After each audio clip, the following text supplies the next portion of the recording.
Egunon guztioi, mila esker batzar nagusi honetara bertaratzeagatik, eta aurreratu genizuen bezala batzarrari hasiera emango diogu interbentzio publikoarekin. Beraz, igo dadila gure idazkari nagusia Arnaldo Otegi Mondragon.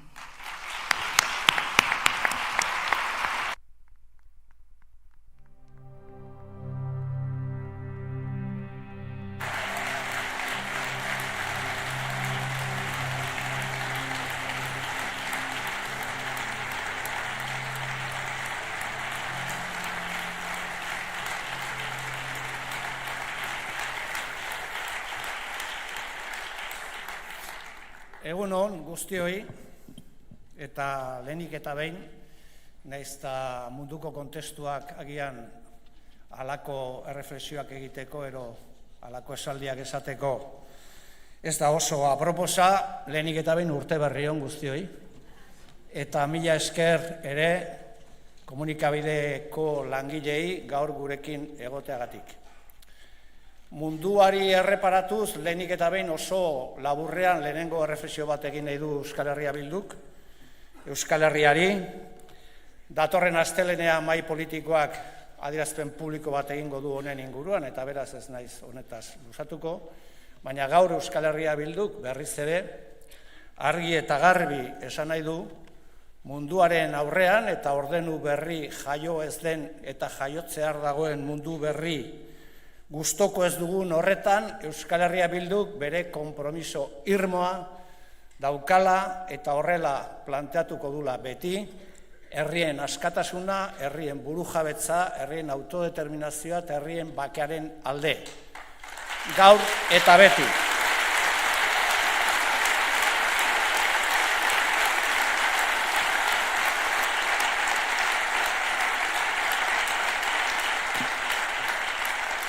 Lagunak askotan esaten dugu politika konbentzionaletik zaratazko, lokatza eta askotan irainak jasotzen ditugula. Baina gu horren aurrean beti ere gure estiloarekin. Gaur hona gatoz gutaz hitz egitera, Euskal Herriari buruz hitz egitera eta gure proposamenak defendatzera. Ez gaude hemen beste inoren eta beste inori ezer esateko, eta ez gaude hemen bestetaz hitz egiteko, guretaz hitz egiteko baizik. Baina ditugun harremanetan, sareetan, askotan politika konbentzionaletik haratago laudorioak ere jasotzen ditu Euskal Herria Bilduk. Eta askotan aipatu izan ditut. Niretzat importanteak dira gure printzipioen inguruan eta gure baloren inguruan jasotzen ditugun laudorioak. Batzutan aipatu izan dut bere garaian Espainiako Kongresuan, Espainiako gobernuko vice lehendakariak esan zula, cuando Euskal Herria Bildu dice sí es sí, y cuando Euskal Herria Bildu dice que no, es no. Eta hori guretzat laudorio politiko bat izan duzen. Azken hilabete hauetan, beste bi aipatu nahi ditut, pribatuan izan baldin badira ere. Lehena izan du da esatea Euskal Herria Bildu es de los pocos espacios de la izquierda que es un espacio sereno, plural, sereno y responsable. Eta bigarren laudoria izan du da Euskal Herria Bildu es de las pocas izquierdas que existen en Europa que tiene visión estratégica y que mira a largo plazo. Epe luzera begiratzen duen esparru sereno eta lasaia osatzen du Euskal Herria Bildu. Eta guretzat hori laudorio handia da. Uste dugulako printzipio eta balore hoietatik etorri garen momentura, etorri garen helmugara, eta oraindik bidea egiteko guretzat argi indarra da gure printzipio eta baloretan lehenik eta behin berriz ere, konfirmatzea, hori dela Euskal Herria Bildu. Anitza den esparru bat, serenitatea mantentzen duela, herria erdian jartzen duena, eta begirada luzera begiratzen duena. Miramos lejos, somos un espacio estratégico, sereno, plural, y que mantiene sus principios y sus valores por encima de la política convencional. Eta hortik azken batzar nazionalean, balore hoietatik, azken batzar nazionalean, erabaki genuen proiektu nazionala erdigunean jartzea. Erdian jartzea. Erdigunean jartzea gure proiektu askatzailea, termino anitzetan askatzailea izan nahi duen proiektua. Erdigunea, orain oso modan dagoen erdigune famatu hori, ez delako sigla bat, ez delako alderdi bat. Erdigunea herria da. Erdigunea Euskal Herria da. Erdigunea Euskal Herritarren gehiengo sozialek dituzten interesei aurre egitea eta satisfazioa ematea da. El centro no consiste en una sigla política. El centro, para nuestro proyecto nacional, que es un proyecto nacional y social que busca un escenario diferente para nuestro país, es fundamentalmente el pueblo, Euskal Herria, nuestro proyecto nacional.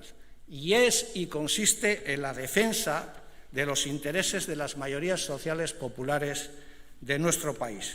Horrela ekarri dugu, Euskal Herria ekarri dugun tokira, horrela eta hortik, balore hoietatik, pentsamolde sakon horretatik, zentralidadean gure pentsamoldean dagoen toki horretatik, lehenengo herria eta gero alderdia, ekarri dugu Euskal Herria bildu izatera Euskal Herri osoko lehen indar politikoa. Eta hortik ez gera mobituko. Euskal Herria bilduk aurre egingo dio ardura guztiarekin eta paltasun guztiarekin horri. Proiektu nazionala erdira ekartzea, eta hori da egin duguna, gauza asko esan nahi ditu. Besteak beste, erdigune horretatik abiatzen den bidea herriarekin egiten dela. Y en ese sentido hemos sido coherentes. Si ponemos al pueblo en el centro, si ponemos los intereses de las mayorías sociales y populares en el centro, decidimos en nuestra conferencia política poner en marcha elkarrizketa nazional bat. Ego Euskal Herriari dagokion elkarrizketa nazional bat. Eta egin genuen, eta egiten ari gara apaltasunaren ariketa bat. Apaltasuna ere gure printzipioetan oso txertatua den balorea delako. Dijimos en septiembre en nuestra conferencia política que hacíamos un ejercicio de humildad política, porque es cierto que este movimiento tiene un diagnóstico sobre lo que pasa en el país, sobre los problemas del país, sobre los retos del país y sobre cuáles deberían de ser, desde nuestro punto de vista, las políticas públicas que hicieran frente a los problemas de este país, tanto en términos nacionales como en términos sociales. Pero al mismo tiempo dijimos, no queremos ser parte de aquellos que creen que los diagnósticos y las propuestas políticas se elaboran ni en laboratorios ni en las élites. Dijimos, queremos contrastar este diagnóstico con la gente, con el pueblo. Erdigunean herria dagolako. Eta ariketa horretan ari gara azken hilabete luze honetan. Herriarekin. Gure diagnostikoa partekatu, baina gehien bat entzunketa bat egiten. Jakiteko gurekin ados dauden, ez dauden ados, zer ekarpen egin dezaketen, eta zeintzuk diren beraien kezkak eta beraien erronkak. Eta oso aberazgarria den dinamika batean gaude. Asko ikasten ari gara, gurea ez delako irakaspenak ematea. Gurea apaltasunez gure proposamenak egin eta herriari entzutea delako gure ariketa politikoa. Y hemos sacado una primera conclusión de todas esas dinámicas de encuentro que hemos mantenido con el pueblo, con gentes organizadas, con gentes individuales, etc. Y la primera conclusión que podemos hacer o compartir hoy con el pueblo vasco es esta. Los marcos de debate que algunos quieren plantear, que las élites quieren plantear, y las preocupaciones y los retos que tiene la gente organizada y la gente individual en este país, no son los mismos. Hay una distancia sideral entre lo que la gente necesita, ve con preocupación, plantea como reto, y algunos de los debates que se quieren plantear desde las élites en este país. Hori da atera dugun lehen konklusioa. Oso ezberdinak dira herriak dituen elkarrizketa politikoak, kezkak, ardurak, erronkak, eta batzuk eztabaida politiko publikoan kokatu nahi dituztenak. Oso ezberdinak dira. Eta nola ez, hortik Euskal Herria Bilduk argi dauka, bere ardura politikoa dela kezka hoiei, erronka hoiei, herriarekin batera aurre egitea. Eta hori da egingo duguna hemendik aurrera ere. Herriarekin, orain eztabaidatu, herriarekin ikasi, eta tokatzen denean herriarekin batera politika publiko alternatiboak planteatzea. Horregaitik oso adierazgarria da guretzat lehen konprobazio hau. Bada herrietan dauden kezkak, etxebizitza, bizitzaren garestitzea, euskara, burujabetza, Euskal Herriaren etorkizuna eta bar, eta batzutan politika konbentzional eta eliteetatik planteatzen diren eztabaidak. Horregaitik guk lehenengoari atxikitu behar diogu gure kezka eta gure jarduera. Beste bida ere bai, askotan, eta askotan planteatu dugu hau, eztabaida politikoa jantzia eskatzen dugula. Eta espekulaziotik haratago guk benetan eztabaida sakonak nahi ditugula. Hemos dicho en ocasiones que nosotros y nosotras somos partidarios de hacer debates políticos y no especulaciones y no debates sobre falsos modelos o sobre falsas propuestas. He dicho antes que hay un debate popular que está dirigido a determinados retos y determinadas preocupaciones y un debate que se quiere imponer desde las élites que lo que busca es ocultar esos debates para hacer otros debates. Y hay una segunda cosa que se hace que es especular. Y vamos a poner un ejemplo de ello. ¿Cuántas veces nos han preguntado a los que tenemos que ir a los medios de comunicación cuándo serán las elecciones? Y sobre eso se especula, plantea, etc. Bueno, horren aurrean gu gaur gauza bat, ero gauza pare bat esan nahi ditugu. Lehenengoa, noiz dira datozen hauteskundeak Euskal Herrian? Noiz izango dira? Martxoan izango dira. Lapurdi, Nafarroa eta Xuberoan, martxoan hauteskundeak direlako. Eta hori ere, komenigarria da adieraztea, Euskal Herria ez direlako 3 probintzia, ez da 4 erez. Euskal Herria 7 lurraldez osaturiko nazio bada. Eta beraz, lehen hauteskundeak hori izango dira. Baina bigarrenik, zergaitik espekulatzen da horrekin? Galdera ez da noiz izango diren, ez dakigu. Eta beti ere galdera hori Espainiara hauteskundeekin lotzen da. Afera ez da noiz izango diren, afera da bakoitzak ze proposatzen dugun hauteskunde horien aurrean. Hori da egin beharreko eztabaida politikoa. Eta lehen aipatu dut Kongresuan proiektu nazionala jarri genuela erdigunean. Eta baita ere proposamen bat egin genuen hauteskundeen inguruan. Eta gaur berretsi egiten gara proposamen horretan.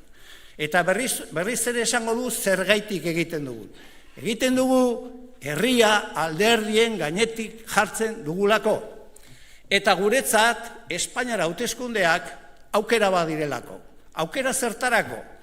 Espainiara hauteskundeak diren hoiek Euskal hauteskundeak, kasu honetan Euskal Herrikoak, bilakatzeko. Zertarako? Euskal Herritarrak bere borondate nazional demokratikoa adierazteko. Herri bezala eta ez alderdi bezala. Eta horretarako urnak beraie jarriko dizkigute. Eta gainera hauteskunde horietan lurralde zatiketa gaindituko dute. Beraiek lurralde zatiketa inposatu zuten beraiek urna jarriko dituzte Kortesetik Hondarribiraino. Hori izango da egingo duten ariketa. Eta ariketa horren aurrean bi aukera daude. Bata alderdi bezala aritu eta bestea herri bezala aritzea. Eta esatea, halako hauteskundeetan herri honek halako borondatea du. Badakit, batzuk esaten dutela ezberdintasun handiak ditugula, noski. Gu sozialista gera, independentista gera, eta bar. Eta ez ditugu politika fiskal berdina defendatzen, ez. Eta ez dugu proiektu estrategiko berdina defendatzen, ez. Baina behitu, guk egiten dugun planteamenduan gauza oso zehatz bat planteatzen dugu. Ezberdintasunetan puntua jarri beharrean, goazen adostasunetan puntua jartzera. Baina denok gatoz bat. Euskal Herria 7 lurraldez osaturiko herri badela? Deno gatoz bat Euskal Herria nazio badela? Deno gatoz bat Euskal Herriak bere etorkizuna libre eta demokratikoki erabakitzeko eskubidea duela? Deno gatoz bat Euskara gure hizkuntza nazionala dela? Eta denoz gatoz bat Euskal Herrian edozein toki eta txokoetan euskaldunak eskubide berdinak eduki behar ditugula? Bai, hori da amankomunean eramango dugun programa. Eta gero bakoitzak defendatuko du bere proiektu partidistan, baina estaduaren aurrean, izan estadu autoritaria o izan beste motatako estadu bat, guk herri bezala jokatzea nahi dugu. Eta programa horren atzean 1.000.000 bat euskaldun jarri. Esateko, hau da herri honen borondatea.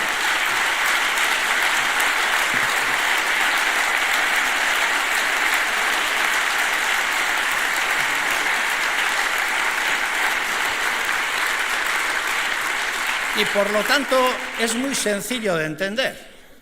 Es muy sencillo de entender. Frente a la evolución posible en el Estado español, que puede ser de carácter autoritario o de mantenimiento de la ventana de oportunidad, ¿qué planteamos nosotros y nosotras frente a unas supuestas elecciones generales que no vamos a especular cuándo son, porque ese no es el debate? El debate es qué queremos hacer con esas elecciones.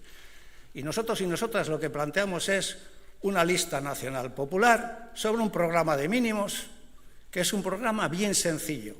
No estamos aquí para decir dónde tenemos las diferencias. En las elecciones estatales estamos para decir dónde tenemos las coincidencias.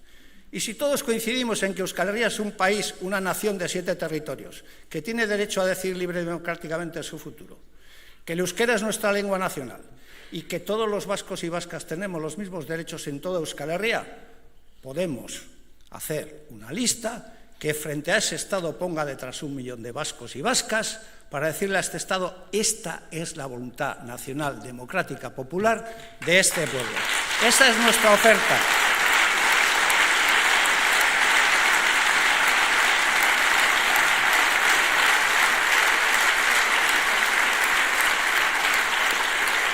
Eta gero, lagunak, bakoitzak defendatu dezala bere proiektu politiko soziala.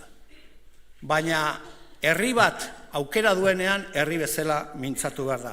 Eta gaur berriro ere esaten dugu, gu berretsi egiten gera proposamen horretan.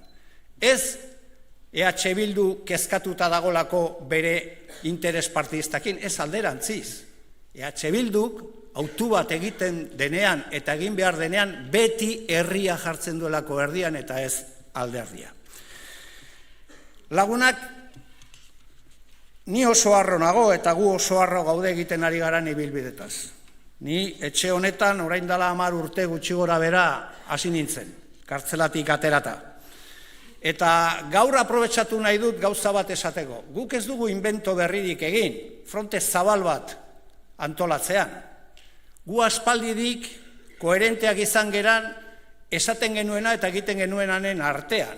Eta esaten genuen munduan daukan evoluzioa ikusita, hainbat faktore ikusita, hemen osatu behar dena da fronte zabal bat eta gutxieneko programekin. Eta hori da gure arrakasta. Ez da guk inventatutako formula bat, baina bai da nolabait ere Euskal Herriak munduari erakutsi diezaioken esperientzia politiko herritar oso aberasgarria. Eta nik horretan, lehenik eta behin gaur aprobetxatu nahi dut, 10 urte pasatu ondoren, eskerrak emateko hori posible egin dezuten guztioi, kidegoei, instituzioetan zaudetenei, baina baita ere bere garaian Eusko Alkartasuna, Aralar, Sortu eta Alternatibako zuzendaritzei eta kidei. Eta eskerrak eman nahi dizkiet.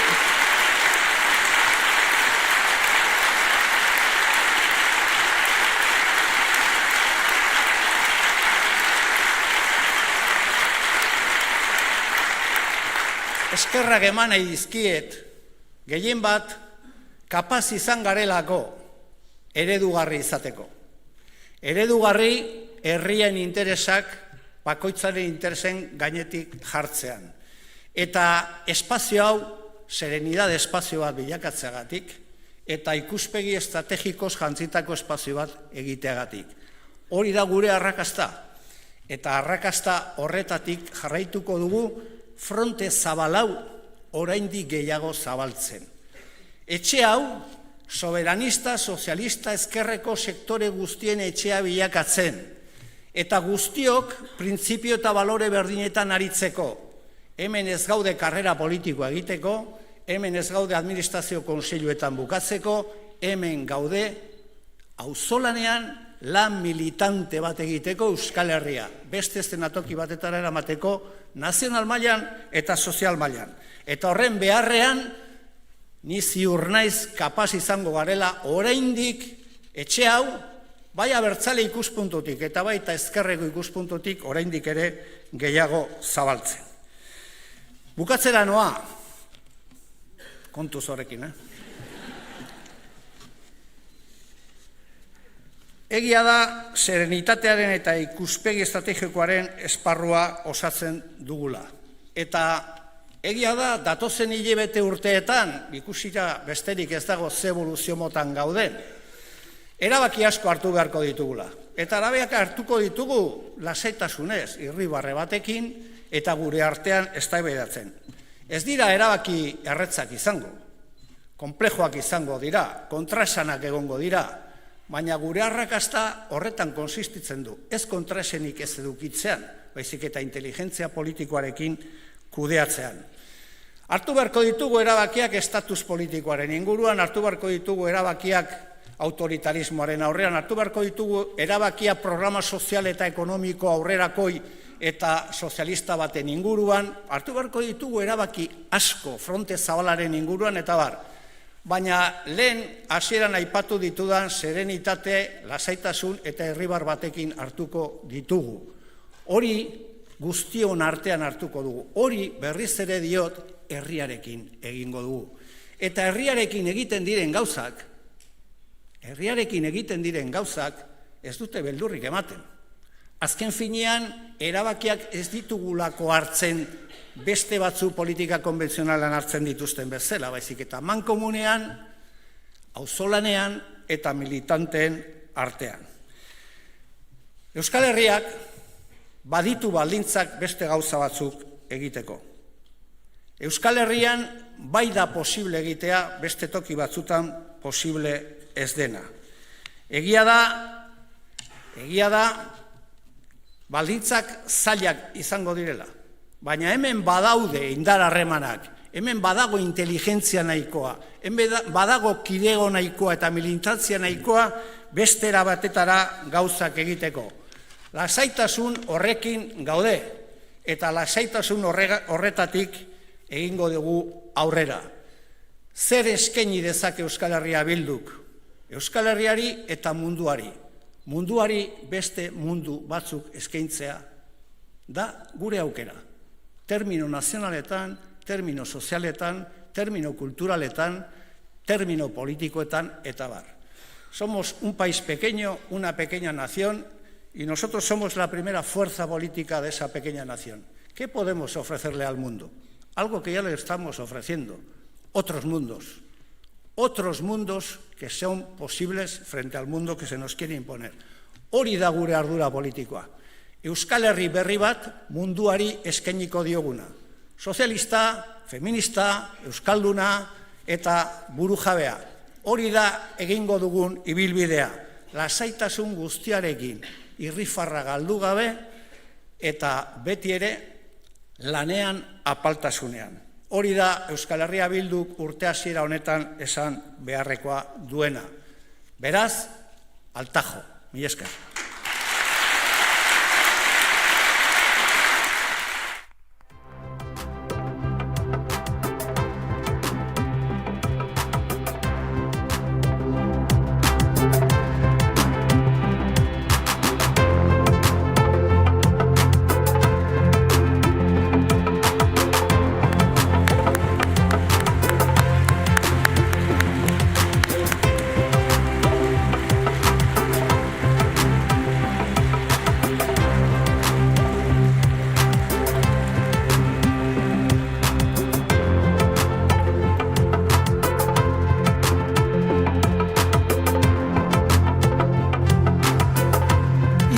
dugu pixka bat, prentsatera arte, bale?